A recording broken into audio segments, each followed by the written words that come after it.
Hey guys, I thought I would do a quick video, a kind of random video, just to tie up some things that happened since the live stream yesterday. I'm down at the sports centre and I'll probably be focusing more on stretching today because I tweaked my back last week, but this is what happens when you sit on a chair all day, you get stiff. So firstly, thanks to everyone who joined in the live stream yesterday. It was a lot of fun. We talked about a few different coins and we talked about GPU mining and ASIC mining, etc.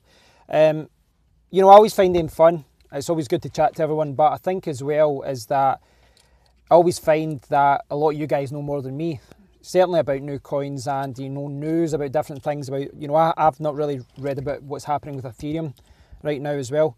So I always find them quite useful as well. So I'll try and do another live stream at one point this week. Also, what I'll be doing, hopefully later today, is reviewing this. The light isn't good in here, so hopefully you guys can see that. So this is a Trezor, and after I bought this, they actually released another version called the Trezor T. It was like days later. Now, I think this is called the Trezor 1 now. And I actually did the unboxing of this like 2 months ago, or even 3 months ago. And yeah, I've been doing all these other videos and I've just put this in the back burner. But someone was asking me about this the other day, so I'm going to do a review of this, hopefully today, maybe tomorrow. But I've installed the software and, you know, time will tell. I'll need to try it out and test it and all that. But my first impressions are that it's a little bit easier to use than the Nano Ledger S. But that might not be the case. I'm just going by the initial screens and all that. After the live stream yesterday, I took part in a team meeting for SafeCoin. Now, this one wasn't streamed live. It was quite a short one compared to some of the other ones, and we had some technical things to talk about. I'm sure Jeff and the team won't mind me mentioning some of the things that happened. Well, you know, a lot of the stuff that happens in the team meeting isn't being streamed live because, well, firstly, it's boring. You know, like we were discussing, right, you know, just lots of different little roles that we can do. And I do realise I do like streaming the team meetings live because I think it gives people an insight as to what teams have to actually tackle. But obviously there's certain technical and certain privacy and legal things that they can't, like, you know, the team can't discuss online. Myself, well, there's a few little things that I'm going to help with. There's the About page.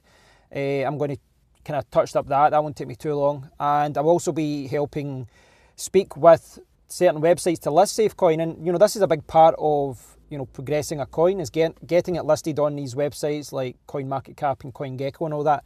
Someone else was dealing with that before. I think Jeff was dealing with it mostly.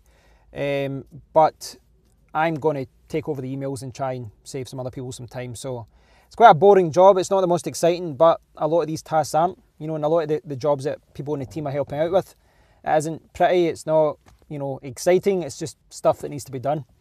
Now, another thing, and again, I don't think Jeff will mind me talking about this, but I thought this was quite interesting, is that Jeff had been trying to add a coin to the exchange, a new coin to the exchange. Now, this was, I thought it was quite interesting because you just assume the exchanges just add a coin and that's it.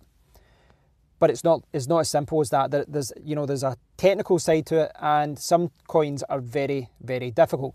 The coin that he was dealing with, he'd been tackling for a couple of weeks, and eventually he had to make a decision to abandon it because he wasn't getting any further. The reason being it was a fork of a very, very, very old version. There's 5 varies, but a very old version of equihash, and technically it was very, very difficult to kind of make it work with the exchange.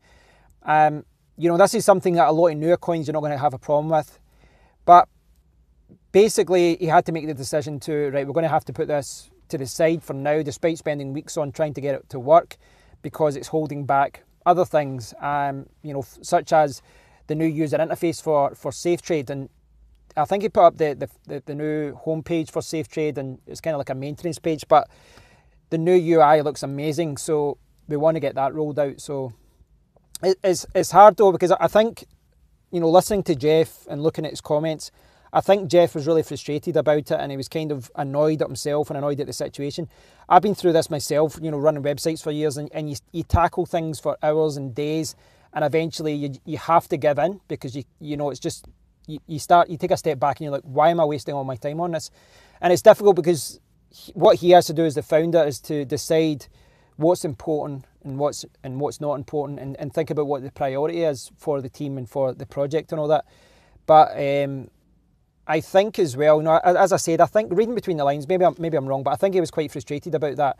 But I said to him, I was like, listen, it might not look like it, but this is a positive, because when you face things like this, you know, when the next coin comes ahead and you know that it's going to be a difficult task, then it's going to change your perspective, and it's going to change how you approach the whole situation. And, you know, this is where it comes down to experience. People talk about experience all the time, but what experience is just someone who spent a lot of time tackling issues. And when someone else will then tackle this issue for the first time, someone with more experience will come in and say, no, we're not going to do that, we're going to do this. And, you know, Jeff and, you know, might not see it right now, but I think this is one of those times where he's gaining a lot of experience by facing these hurdles and facing these tackling these issues. God's sake, I'm talking like an idiot today. Well, yeah, that was a team meeting, and the rest of it, yeah, that was what kind of concerned me. But the other thing was I moved my coins. So I had some vertical coins. It's called vertical coin. I had it at Crypto Hash Tank, and Crypto Hash Tank, I was really impressed by the way they've got it set up. Still a little bit buggy. They're kind of working on a lot of things, but the guy who's been helping me with it, Jack, the support has been great. But he made the decision to stop accepting any more deposits for vertical coin, simply based on the fact that it isn't profitable. He's actually losing money by hosting them, and it's understandable. So I withdrew all my. He actually refunded like 2/3 of my coins right away, and I refunded the rest of them withdrew my coins to my wallet, and instead I put them into Bishoy's 1DS shared Masternode service or solution. His is more with spreadsheets, and my initial plan was to save up enough on Crypto Hash Tank, keep one on Crypto Hash Tank, and then save up enough coins for kind of like enough for a node, but put it to Bishoy's 1DS, put it to his service, and then have like say 3,000-4,000 coins in one service, 3,000-4,000 in another, and kind of just, I guess, spread my risk.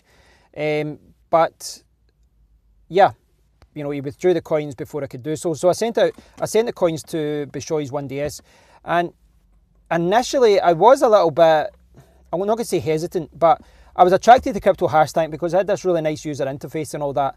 And with 1DS spreadsheets, you have to go into Google Sheets. And I've actually found it's a lot easier to manage. It's super simple. I couldn't believe how easy it is. All you do is, they give you an address to send your coins to for the shared masternode. So you get your address and you send as many coins as you want. Now with Crypto Hash Tank, you had to send full coins. This one you can send like the decimals and all that as well. It doesn't matter. And you send all your coins to there. You simply copy the transaction ID, and then you go into the Discord and you put .d space, and then paste the transaction ID. That's it. That's all you do. You just put .d and then the transaction ID. And then what happens is the bot posts a message saying, thanks. Well, for me, it was Kev's Crypto channel, but thanks, Discord username. And then within it, like, it seemed like seconds, but it might have been a minute. It's, you know, all your information and your deposit to the actual decimal point is placed on the spreadsheet for the masternodes. So very, very impressed. And I saw someone afterwards as well that they were putting like .w and then putting, you know, the amount they want to withdraw. So it's one of those things. On the surface, I looked at it and I thought, this doesn't look as user-friendly. But actually, it seems to work a lot better. That's my first impressions of it anyway. So yeah, I'm going to continue to do this. I'm going to continue to trade and mine coins for the purpose of a masternode. Right now I'm mining Ethereum, and I think just because it's one of the, you know, the most profitable ones. And I'm going to just keep mining with Ethereum maybe for a week or two, and I'll see what happens. But my idea is to save up enough for a Zencash secure node. I've talked about having a Zencash or Horizon, sorry, I keep getting that wrong, a Horizon secure node. I've talked about it for a few months, and you know, other coins get in the way, and this is what happens. You talk about doing something, then another project pops up and you start focusing on that. But yeah, I'd like to get a secure node, so I'm going to mine, and then 99% sure that's what I'm going to do with the money. I'm going to buy Zencash or Horizon, and then try and get a secure node for that. But I think this is part of my new strategy. I want to get, you know, ideally 10 secure nodes of my own, or perhaps 5 secure nodes of my own that I host myself, and then a lot of other coins spread around different share Masternode services with the intent of perhaps saving up for my own node with those coins. So yeah, I'll keep you guys updated with that. I'll do a video later on with the Trezor one. So I'll let you guys know how that goes. And it's one of those things, it could be 10 minutes to set up. But when I do something like this, I like to figure out everything so that I can properly explain how it does. So maybe a few hours. But I'll show you guys how that works. And yeah, stay tuned for more videos, guys. Thanks again to everyone who tuned into the live stream yesterday. It was a huge amount of fun. And I'll try and do some more of those this week. So stay tuned as well. I should have an interview, or a couple of interviews with Peter, the lawyer that I spoke to before. And we're going to speak about Bitcoin ETFs as well. So some good videos in the pipeline. So many thanks again, and I'll speak to you all in the next one. You always get strange looks when you're in your car talking, and then people drive by and give you this funny look. On that note, thanks for watching, and I'll speak to you in the next one. Cheers, guys.